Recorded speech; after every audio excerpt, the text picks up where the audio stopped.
We're going to take a closer look tonight at another example of where, despite the conventional wisdom, there were people in the United States who actually were preparing to defend against the kind of attacks which occurred here on 9/11. The North American Aerospace Defense Command, NORAD for short, has been defending the skies over the U.S. and Canada for almost 50 years, 46 to be precise.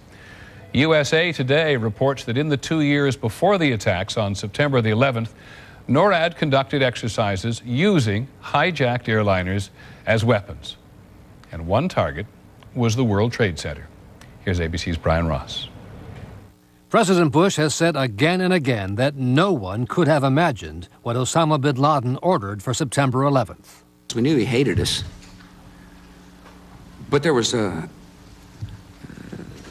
nobody in our government, at least, and I don't think the prior government, that could envision flying airplanes into buildings on such a massive scale. But that turns out not to be true. U.S. military planners did envision and practice those very scenarios.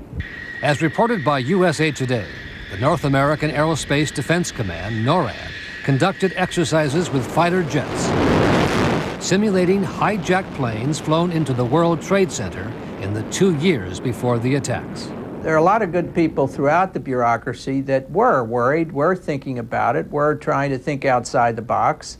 Pentagon planners also envisioned the attack on the Pentagon 5 months before it happened. According to this April 2001 Pentagon email, Air Force officials wanted a war game, having a terrorist group hijack a commercial airline and fly it into the Pentagon.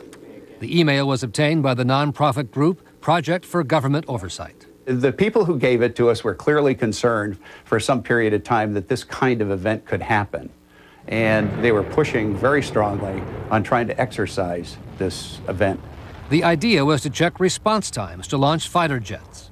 But according to the Pentagon email, the plan was ultimately rejected by senior Pentagon officials as too unrealistic. It certainly does not reflect as well on the policymakers that may have been saying that there was no conceived way that anybody could be thinking of this.